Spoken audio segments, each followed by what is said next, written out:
Good morning, everyone, and welcome to the workshop on the R2D tool. My name is Stevan Gavrilovic.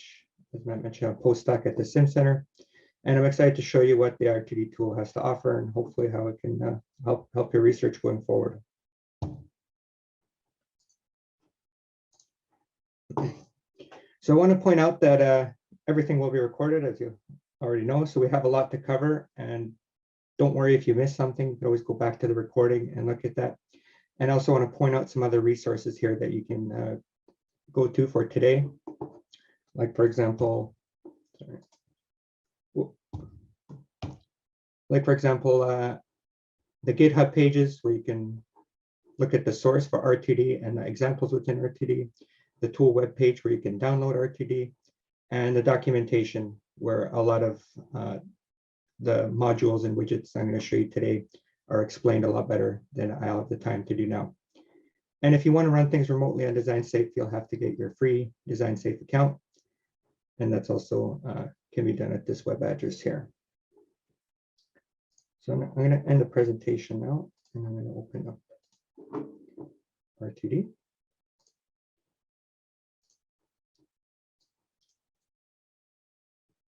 Okay, so when you open up R2D, this will be the first thing you see. This is a graphical user interface. And the big widget here that takes up most of the space is the GIS, the geospatial or geographical information system. So we use QGIS at the SimCenter, and most of the QGIS functionality is built into R2D. Some of it's not, but most of it is, and I'll be going over some of that functionality in this presentation. But again, you could go to the QGIS documentation and really dive into it if you're interested to see what they offer. But more or less, the core functionality is available in R2D. Up here is the menu bar. Hopefully you can see it. And under this GIS map menu is where you can find the different QGIS functionality. Next to that is the examples. So I'll be going over some of the examples today and how you could download them. R2D comes pre-packaged with examples per se. They're not downloaded or installed yet, just to keep the size of the application manageable. But I will show you how you can manage the examples on your computer and download the ones you want. Then we have the results menu, where you could load the results without having to run an example again. And finally, the preferences pane. As Matt mentioned, at the end of this, I could show how to download and install R2D if need be. But here's where you can modify your R2D installation and make it custom according to your needs. So a lot of these applications that R2D uses, like OpenSea's Dakota, come pre-bundled with R2D, and you don't have to worry about it. But you could always come here and perhaps point it to your own backend applications if you're working on extending the workflow. And for macOS, at least, you'll have to point it to the Python on your local computer. In the Windows version, it comes bundled with the distribution. R2D follows a typical performance-based engineering workflow, kind of some of us may be familiar with, but the idea is you go from hazards, right? You define your hazards, you define your assets, like buildings, roadways, pipelines. You link the hazards with the assets.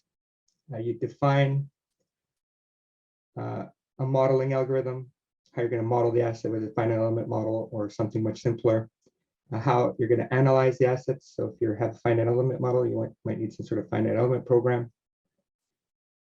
So this is where you get your EDPs, if you will, your engineering demand parameters. Up at the hazard stage, you get your intensity measures, so it's intensity of your hazard. And finally, all that feeds into your damage and loss, or your DL module. And this is where the decision variables come out of the picture, like repair cost, repair time, that sort of thing. So I'm going to step through some of the more important ones here. Here is the general information tab. This is where you pretty much provide general, very high level information, such as your analysis name, the type of units you're going to use, the different asset types. Currently only buildings are supported, but as you can see, we're working on gas networks and different granularity of the output settings. So if you want to output every sampling realization or just the rough descriptive statistics, that sort of thing. Next is a hazard pane. which I won't get into detail now. I'll explain this later on in the presentation, but here's where you define the different types of hazards and perhaps even generate different types of hazards, which I'll show how you can do at a very kind of high level. But here you either specify your hazard or generate your hazard that you'll need for your region. And the asset definition pane, this is where you import your buildings. Again, I'm going to spend some time here going over the different ways and formats available to import buildings. And I won't spend too much time on these other tabs, but the idea is you can specify different types of modeling algorithms. Here we use OpenSea's Pi, so this is a very powerful one. You might want to look at different ways to create a structural model of your building. In this case, an OpenSea's Pi model, which will be run by OpenSea's Pi. And essentially, I'll leave it at that for now, but we'll load some examples here and kind of step through these again to give you a more detailed idea of what's there. So now I'm going to go back up to the examples menu, and I'm going to click on Manage Examples. And that'll open up the example manager dialog, as you see here. Now, a lot of these examples, or all of them actually, use different parts of the workflow. So no example is the same. We have 6 earthquake examples, so example 1 to 6, and 2 hurricane examples, example 7 and 8. And as I mentioned, each one of these examples touches on different parts of the workflow with different inputs. So if you're curious, like what does this do? Well, if you start going through these examples, you'll be able to find one that uses that particular module. As I mentioned before, they're not downloaded to your computer right off the bat. So you got to come here and you got to select the different examples you want, and you click on Update, and it will automatically go to the cloud, download the examples, extract them to your computer, and they'll be sitting there. And show. This is how that looks on your file system. So it will typically be installed wherever your program or wherever R2D is installed. So on Mac, it gets a little more complicated, but this is the R2D app, and it's in Contents, Mac OS, and in the Examples folder. In the Windows version, you'll see it right beside R2D exe. So there'll just be another folder called Examples, and each one is kind of contained in its own folder. So if I click here, you'll see the input file, which is in JSON format. And you could easily get started. You could go to this input file and make it your own. In the input data folders, usually we have the buildings and also the hazard, in this case, the ground motion grid. And I'm just going to step out here and go back to example 2. So another thing is a lot of these examples use a watered down version of the building inventory. So here you see Anchorage buildings .csv, but right above it, you'll see a full. So this full CSV file has a lot more buildings. That's our test bed. So if you really want to run a lot of buildings, and also touch on how you could do that later on, but if you really want to do that, you can go into these example folders and get the full building inventory going forward. So let me load an example. I'll load the first one, basic hazards. And this example deals with San Francisco. See here, kind of, if I zoom out at the GIS window, you'll see the Bay Area. And each one of these little polygons you see is a building. And right now, if I expand this layer tree here on the left, so this is where all the layers that are imported are listed. So I have my ground motion grid. If I turn off the buildings, you could hopefully see it a little better. I have my buildings group, which has several layers, and I'll explain what each one is. I'll turn that back on. And then we have our base map, which we can change, and I'll provide an example of how you can do that too. But you can click on this identify button down here, and you could select different building footprints, and that building will then appear here in this little table on the right-hand side. And you'll see the different attributes for that building, such as its location, the number of stories, the year built, type of structure, that sort of thing.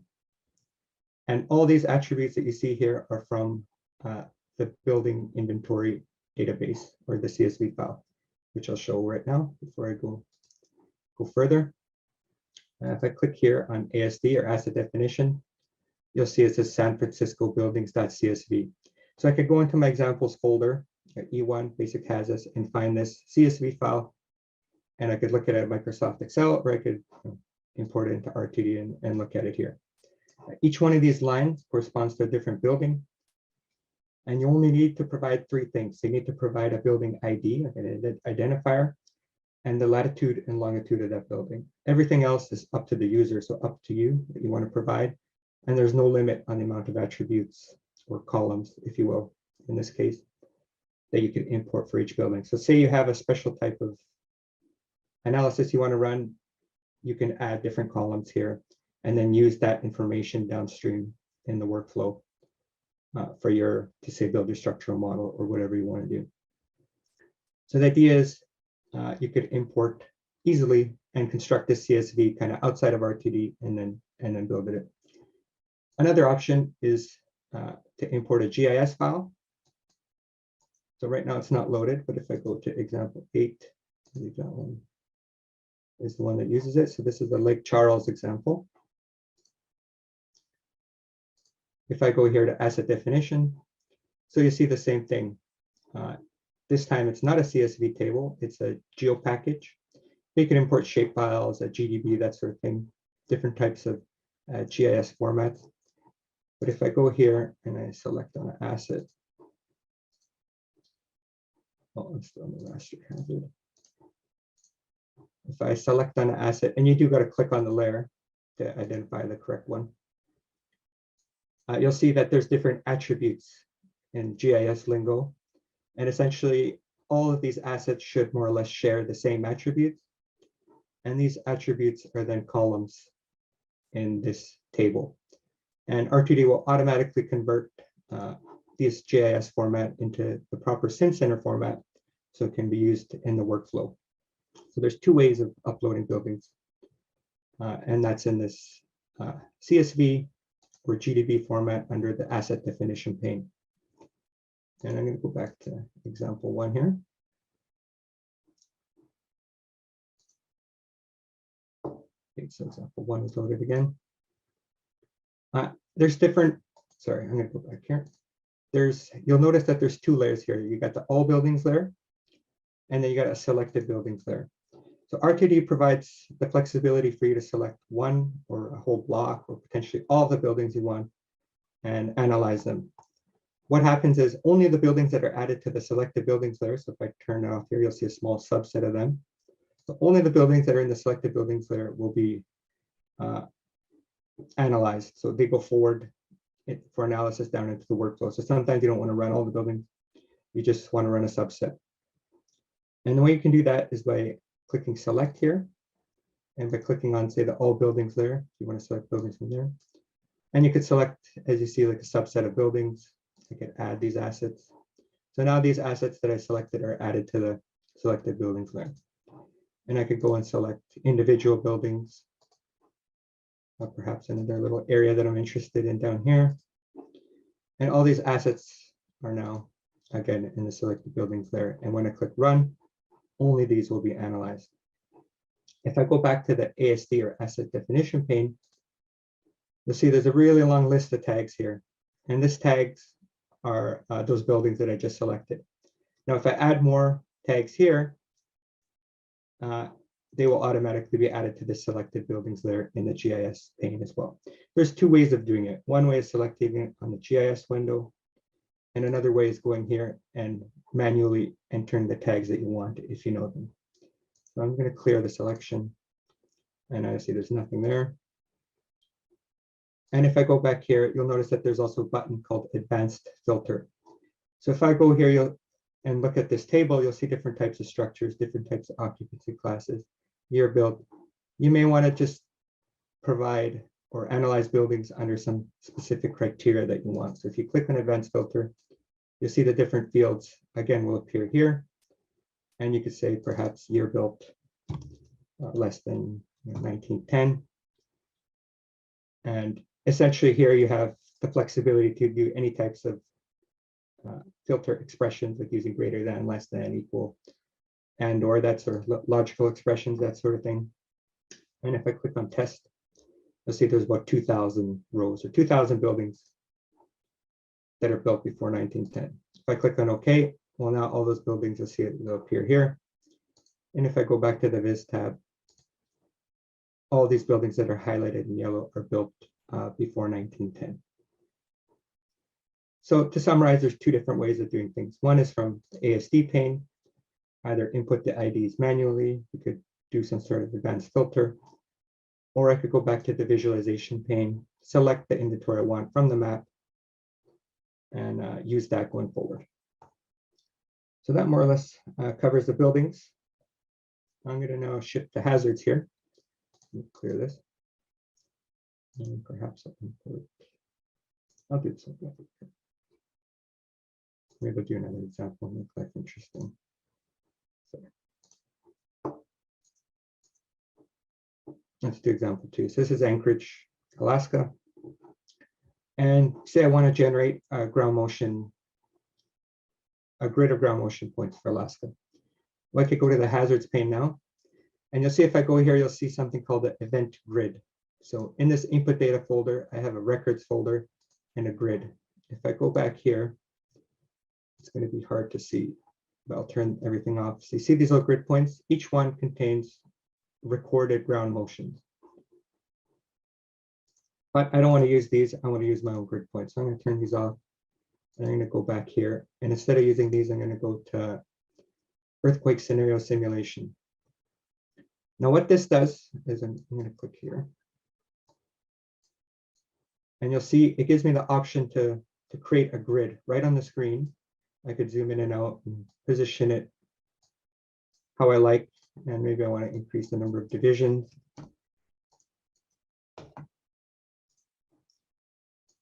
So what it does is it'll allow me to create a grid of ground motion, either intensity measures or download time history records. So you'll see number of ground motions per site, but each one of these nodes or dots or points, it will download X or N number of ground motion time histories, scale them according to the different parameters you input here, make sure everything's spatially correlated. And it's quite a powerful tool developed by Quanchi here at the SimCenter.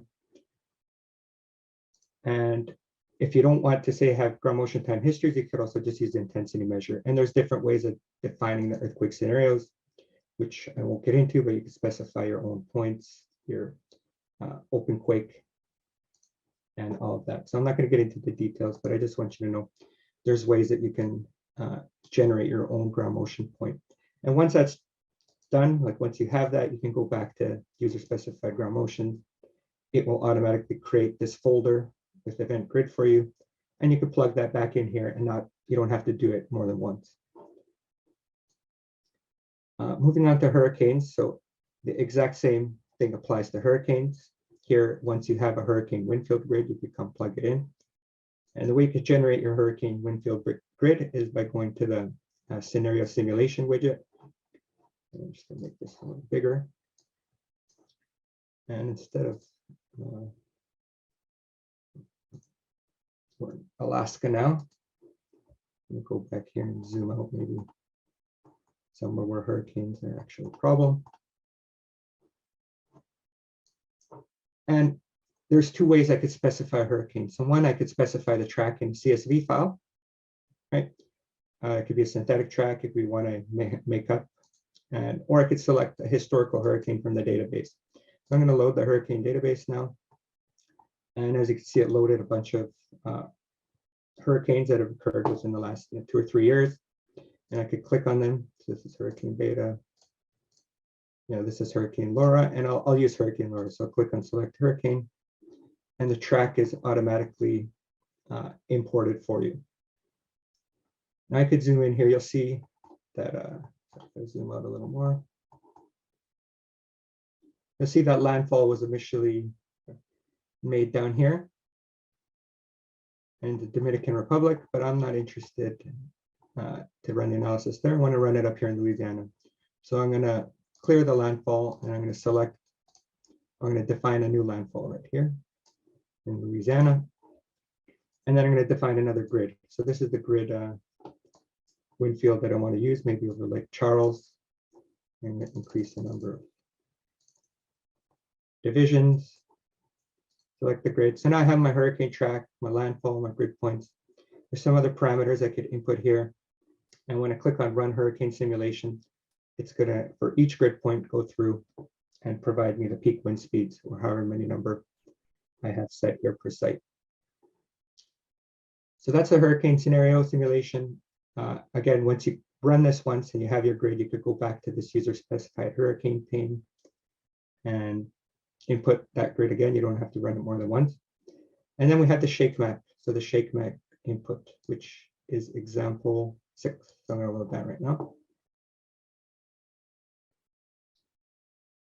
So this is a San Andreas scenario, magnitude 7.8 shake map. I'm going to open this up and show you. See, these are the PGA contours, but I'm going to turn off the grid because it gets quite busy when I zoom out.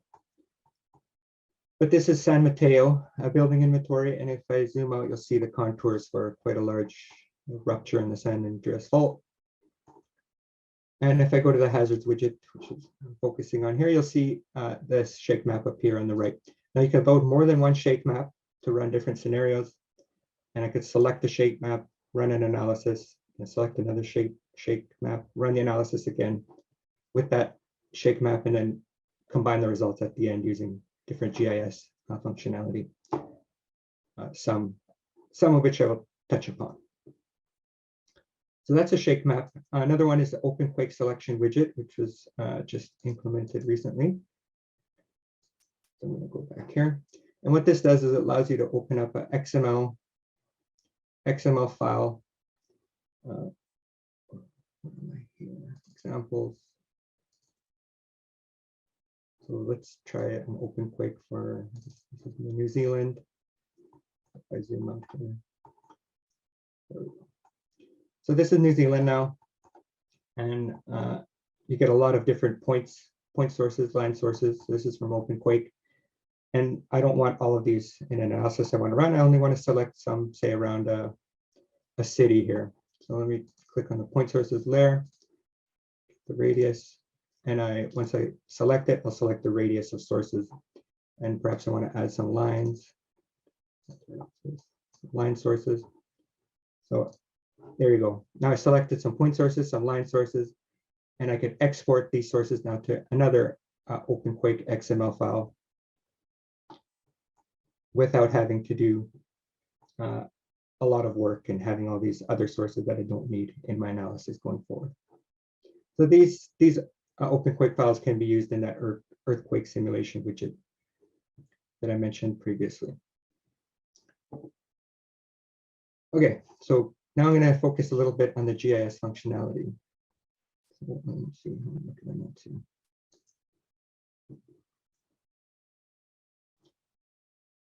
So I touched upon a bit how I could select these different assets for analysis using the GIS widget like this. I showed you how you could filter from here, but one thing I didn't show you, which I'd like to show, is how I could do that here as well. So I have an all buildings layer. I'm gonna go down to filter, right? And I'll do the same thing as before. I'll say year built less than 1910. Okay, and now it shows all the buildings less than 1910. And I could make that filter perhaps a little more fancy and go and structure type, let's sample C1. Let's see if that works. 0 rows.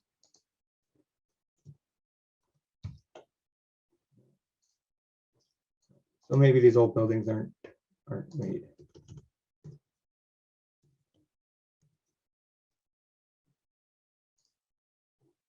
Okay, but the idea is you can select different types of expressions and make it quite advanced if you want. But once you have the expressions, you can turn this filter off. Do that again. 50,000 buildings. And once you filter it, you can go through and then select the individual buildings for analysis going forward. So that's just another layer on top of how you could select these things to run the type of analysis that you want, right? Because you may be looking at how does the different structure types impact the results, or how does the occupancy type impact the results? And that's all provided here. But let's say I want to run all the buildings. So I'm going to go here. So if you double click on the layer, this is what appears, but I'll explain that later. If I go back to filter, so right click, go down to filter, I'm going to clear everything. And then I'm just going to select everything here. So I want to run the whole building inventory, add assets. So they're all added now to my selected buildings layer. If I turn off all buildings, that's all I'm going to see. If I right click on this selected buildings layer and go to show feature count, well, I have about almost 16,000 buildings here. Okay, I don't want to run this on my laptop. I'm going to run it remotely on Design Safe. So down here at the bottom, you'll see the Run at Design Safe button. When I click that, it will ask for your login information. Mine's already stored and saved into R2D. Once you do it once, it'll sit there. And it's easy as this. So you enter the job name, say SF test. You enter the number of nodes. So this is the number of processing nodes. I'm going to say 4. The more nodes you put here, the longer time it might stay in queue. The number of processes, so the threads per node, I'm just going to max it out at 48. And number of buildings per task. So there's going to be 4 nodes, each with 48 threads or processes. And on each thread, I'm going to run 10 buildings. So quite a lot of buildings will be run kind of in parallel. I could set my max runtime. Let's do under 20 minutes. And I'm going to click on submit just for fun. We won't wait for it to run. But it's simple as that. You enter some, and you can go to the documentation, of course, to get some guidance on what values to put here. But with a few clicks, now I'm running my entire building inventory here on Design Safe. And when I press this Get from Design Safe button, you'll see the different examples that I've run in the past and when I put this morning that are just either finished or ready. And if I right click, there's different options available for you. So I'm not going to spend a lot of time there, but it is that easy to run these examples on Design Safe. Okay. One thing I forgot to mention is in this hazards pane, we have another way to define hazards. So say in a lot of fields out there, they use rasters. And if I go say to example 8, this is the one that uses a raster. This uses a raster as a Windfield. And you could even use a ground motion, say intensity measure raster, to specify the intensity of an earthquake across the region. But if I go to identify and I click on raster layer, you'll see now I could sample that layer anywhere I click on the screen or on the raster, I should say. And you'll see that this is the peak wind speed in miles per hour, but you can have more than one band. So you can have a multi-band raster here. I only have one band. And if I go back to hazard pane, you'll see it's my peak wind speed in miles per hour. And this is for a hurricane, right? I specify the event type and a coordinate reference system. And again, this is in the documentation explaining what these different things are. But what it will do is at each building or at each asset, it will sample the raster at that point and use that as an intensity measure going forward. Now I'm going to load some results that I've already ran, so we don't waste time. But this is how that looks in the directory structure. So you'll see I have a local workdir and a remote workdir. So everything I run locally on my computer will be in this folder. And that's usually in like say my documents, R2D, or you can even specify that in the preference where you want this the results to go. But if I click on this local workdir, you'll see a temporary folder that gets deleted every time I run a new analysis. And then you'll see an input data folder. So this is the one that R2D generates and creates. And this is that event grid.csv file, my building database. And at each one of these points, there could be potentially a time history or some sort of intensity measure like peak ground acceleration or peak wind speed, that sort of thing. I'll move up one. And this is the input file that gets generated. So it's called input rwell.json. Just yeah, that's the one I want to use here, but I wanted to give you an idea of how that looks quickly. I won't spend a lot of time.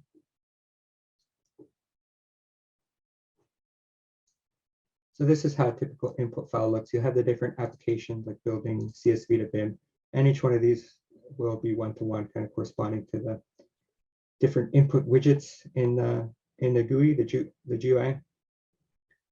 And here's the damage and loss application, which I'll get into later. But yeah, the idea is you have you can create this input file on your own. I suggest you use an example input file as kind of a template, and you can go in and then change the different paths to your hazard, to your building inventory, and tweak it to run to do the type of analysis that you want to run at the end of the day. Right now, I'm going to load this Lake Charles test bed that I've done. This one actually. I need to load my remote. So I'm going to go here and put down and my results folder is the one that contains the DV CSV. In this case, this is this one here. So this example had about 26,500 buildings. It's going to take a few seconds to load. And this is the results pane. So once everything runs successfully, it will load into here. And this just provides a summary of the analysis. So you have the table here with the different assets, the repair cost, repair time, loss ratio. You have a relative frequency diagram here of the losses to give you an idea of the entire region. I could zoom in. Sorry, lost it here. I could zoom in, select the building, and I'll get a pop-up for that building, where then I'll see these results that will come up here. And all of these are also in the CSV file. So I'm going to give you an idea of how that looks. So here's that DV data CSV file that you saw before, and this is for the wind, so the hurricane example. And up here, it just tells you what type of decision variable DV it is, whether it's an aggregate or in this case for wind. So it could be different components that contribute to the repair. This is wind, there could also be inundation, so on and so on. For the different damage states, so this is that damage state DS. And then the descriptive statistics such as mean, standard deviation, median, and so on for the different assets. And each one of these lines, so each row, if you will, is a building. If I click on, let me show you the earthquakes quickly. So the earthquakes, we got a little more information. So it's similar, let me make it bigger. Similar to the wind, but now you have earthquakes. So we got injuries, we got repair time, repair cost. Hazardous is a little more, I would say, advanced for earthquakes. There's more outputs, more types of different types of analyses you could run. So you get more outputs, in other words. But just to give you a flavor of how this looks, this is for an earthquake. So it follows a similar approach. And I guess from a recovery or social science perspective, a lot of the things you'd be interested are the repair cost, perhaps the repair time, like how long will it take for this building to be functional again. Of course, the injuries, is the building livable? So what's the loss ratio and that sort of thing. And if I go back here now into R2D, I'm going to go to the visualization pane again. You'll see that if I expand the buildings layer, I'm just going to pull this one down here, visualize a little easier. I'll turn it off. And you'll see that it's colored according to the different loss ratios. So a very low loss ratio all the way up to a very high loss ratio of say 0.9 or almost total loss. And now this is where you can really filter things and where it starts to get interesting. So I could perhaps right click on this layer, go to filter, and let's say I want to only look at the high loss ratio. So loss ratio greater than 80%. Click test. So about 266 buildings out of 26,000 that are almost wiped off here. But if I close now this, I can zoom out. Maybe I'll turn off the base map too. just to get an idea of where these buildings are kind of clustered and located.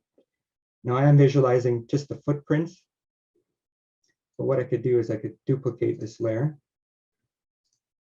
I could double click on it. And this will give me the symbology, amongst other things, but the symbology one's an important one if you want to visualize this and play around with the results. Right now I'm using a graduated renderer. As you see, it goes from like a low value all the way to top value and kind of puts it in these little bins. Like when I click on classify, it will automatically classify and create 5 classes in this case and split the results into these different colored bins and classes. You can change that if you don't want loss ratio. If you want something else, you could go here and change that. You can also go to say categorized, which I'll do now. And categorize is typically for non-numerical values, such as say the roof shape. I could click on the roof shape. I could click on classify, and I only have three roof shapes here. And maybe I'll change the color around so it doesn't get confusing. Maybe I'll do something. I don't know, colorblind, so this will be hard. Something like this. And now you see it goes kind of from flat to hip. So from this to this color, if I click on apply.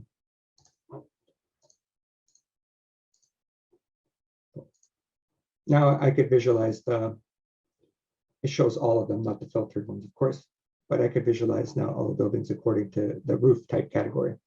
And I could also, I could also apply a filter here as well. But if I right click, go to filter, I'll go down to this loss ratio field, greater than 0.8. Okay.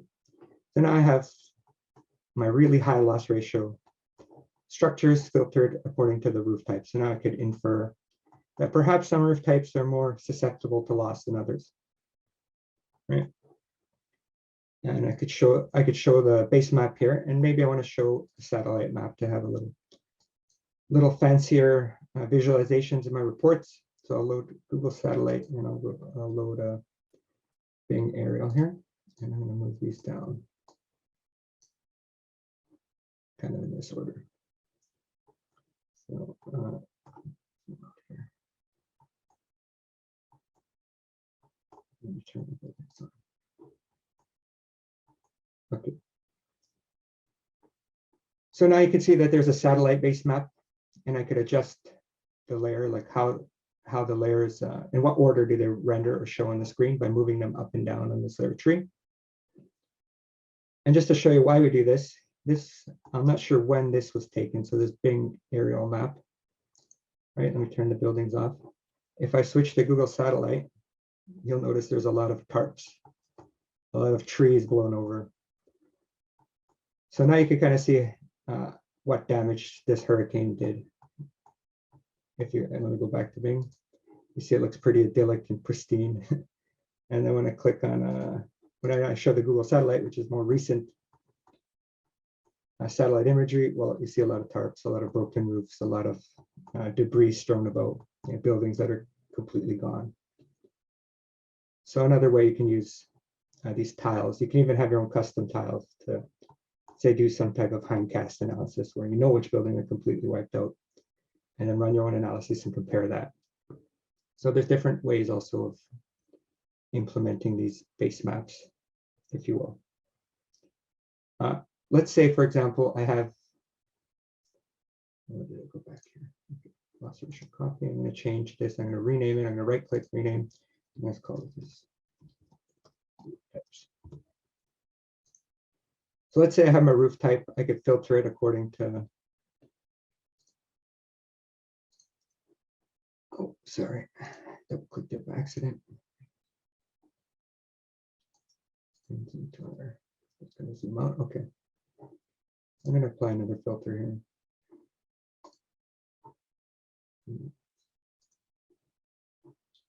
Okay, so I filtered my layers. I have my high loss ratio buildings according to my roof types. Now I want to export these. I don't want to do this every single time. I could right click, go down to export, and then save feature as. So it's going to bring up this save dialog. I like GeoPackage format. And then you could enter the different fields that you want to save. Perhaps I want to save all of them. That's fine.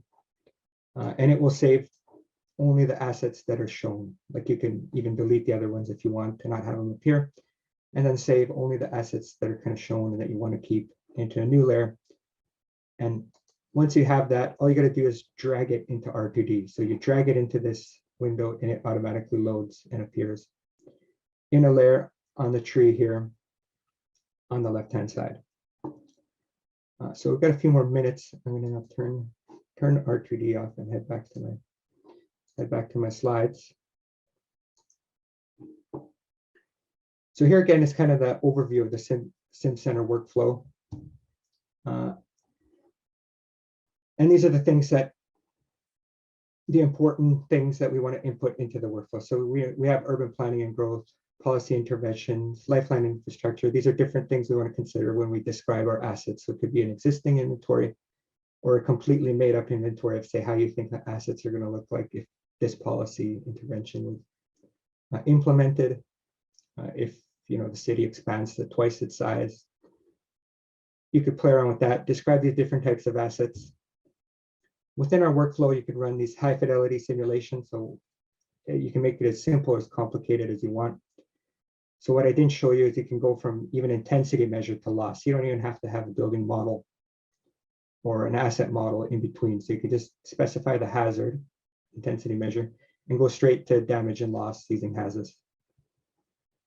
And again, right now it's only buildings. We do have multi-hazards. We have hurricanes, earthquakes, pipelines, and other infrastructures coming really soon. And this is where we need you folks for recovery modeling, for socioeconomic implications, and for environmental and ecological impacts as a result of all these repairs. So the idea is, a social scientist, recovery models, you don't have to worry so much about setting up this analysis workflow. You can use our existing tools, our existing methods, models, and just kind of go from there. And hopefully it'll be a lot of help to you in the future. And of course, you could learn more at our Design Safe website. And now, I'll open up to any questions. And again, if you have any issues or questions, you can always go to our forum and under the regional hazard simulations or RTD will, and we'll respond pretty quick. Thank you, Steven. I guess at this point, we open the floor for questions. The attendees here, you're able to either submit those in the chat window, or if you would, you may raise your hand and using the reactions button in the Zoom window, and we'll have you able to unmute yourself if you are so inclined. So 2 methods for submitting questions. And I also wanted to point out 2 things. One, if you'd like to stay on for a little bit, we can help troubleshoot installations if you encountered problems. So if you're able to stay on for a few minutes after questions, please do so. And we also have an exit survey that we would like you to complete, if you would, at the end of the meeting, at the end of this session. So feel free to raise your hand if you have questions.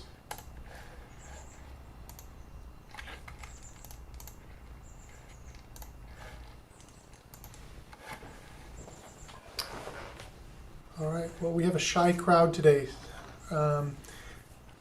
Steven, any other takeaways you wanted to share? I think that probably the message board here that he's showing is the best way to get in direct contact with the development team.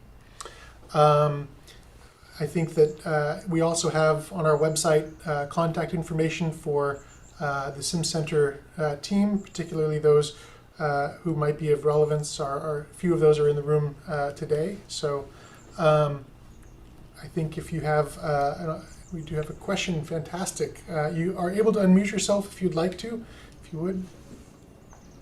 Yes, I just wanted to ask Steven if under the extensible workflows, is that where we can do things like what if scenarios, perhaps see the impact of policy interventions like, say, infrastructure, introducing a flood infrastructure, for example, or maybe property acquisition? Is that where we can run that, or is it possible to do it in this regular platform that you just showed? Yeah, so good question. We don't have flood scenarios built in right now, but I mean, you could import the flood as like a grid of points, right? Let's say inundation level. And as far as the workflow goes, you can supply, say, your own fragility functions for damage and loss. So it is easily extensible in that way. And you could just use the platform as I've shown today to, you can change your building inventory to have set 1, set 2, and then run a what if analysis. And at the end of the day, you'll get 2 sets of results, and then you could import them into R2D kind of independently and then compare them, right? You can do a merge, and like there's a lot of power you could do. If you go to QGIS documentation, you could see some of that functionality that's available there. And QGIS is free as well, right? You don't have to do that in R2D, and it has even a lot more functionality built into it. But the point is, you could take the results from R2D and then go further with them. You could take them into QGIS. You can take them into other GIS platforms that you are more comfortable or familiar with, and run from there. So hopefully I answered your question. I rambled on a bit, but yeah, the idea is you can for sure extend it to do like something you're asking. Okay, we have a couple of questions coming in the chat. One is, can you run multiple events in a way that accounts for compounding damage? And an example of this might be something like the 2005 hurricane season with Katrina and then Rita. How might you? So that's a very good question. Right now, we don't have that ability yet. We're working on it. Like we have, say, for example, tsunami and earthquake workflows where you have an earthquake and then the buildings, your assets are damaged. And then the tsunami comes in and adds to that. So we are working on that compounding damage. It's just not there yet. But we are looking for test beds and examples. So that's a good example. Thank you, for sure. Okay, this is a question more on the engineering side of things. Are we able to use fragility models, specifically customized fragility models in the simulation? You are. So yeah, you can use your own fragility custom models. Pelican, which is our damage and loss framework at the SimCenter, uses an auto-populate. So if you want to just run HASIS fragility function and your inputs match the HASIS format, then yeah, you don't have to input your own fragility function, but you can run your own you could create your own script to use any type of fragility function you want, custom or whatnot. Yeah, so I believe example 7 has that functionality to give you an idea of the different types of fragility functions you can. So it doesn't do a time history analysis. In that example, it's jumping from the intensity measure to the loss or damage state without doing a time history analysis in that case, right? You could, yeah. Or you can, like it's super flexible, like you can do. Okay. If you go through the different examples, each one will touch upon a different feature essentially. So example 2 uses a time history analysis with the OpenSeas model, right? While example 1 just goes straight from intensity measure, no model at all, to damage and loss. So depending on what the inputs to your fragility functions are, you just set up the rest of that workflow to match that. So you don't even have to have buildings or models in there.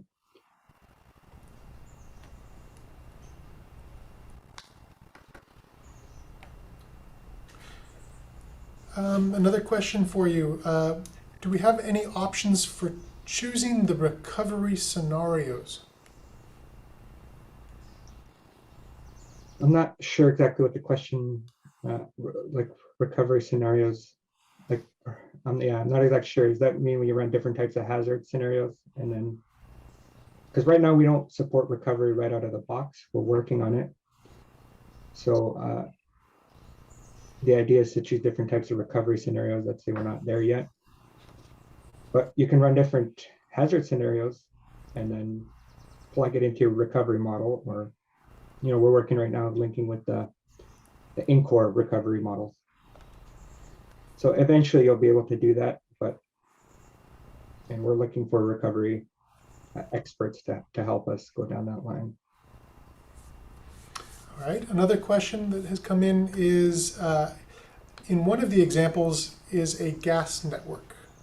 is that available for everyone, or is it in the development stage? And if it is available, which gas network is the example of? So currently it's in development stage. We're working on another project called OpenSRA, which is kind of a sister program to R2D, and that's sponsored by the California Energy Commission. And the idea is to be able to run the natural gas networks in California. And so that would be the type of example, but it's not ready yet. And I'm not sure if we'll even have a natural gas inventory available to the public, in other words. So we don't have an example yet that uses natural gas. You saw it in the workflow because we're working on it, and it's coming up very soon. But I know Adam, so he's another postdoc and programmer here at the SimCenter. He's working on those pipelines as well and working them into Pelican. So the next version of Pelican will have pipeline support, and that's going to come into the next version of R2D, hopefully, which is just months away.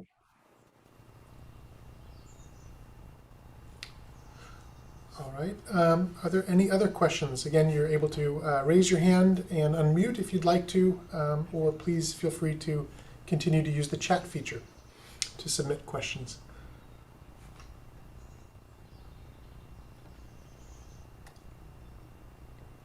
And in lieu of questions, I think this will conclude the recorded portion of today's tool training. Stevan, thank you very much for the presentation. I think we will hopefully encourage people to use the message board to reach out to the development team with questions, feature requests, or bugs that are encountered. And once again, just thank you very much for the presentation. Yeah, I want to add one more thing here. Sure. I forgot to mention. In the next also release of R2D, we are going to have demographic information, like the ability to input census data and that sort of thing. So there's going to be built-in modules to be able to import census data into your building inventory. So that's coming up next, very soon. All right, thank you very much, Stevan.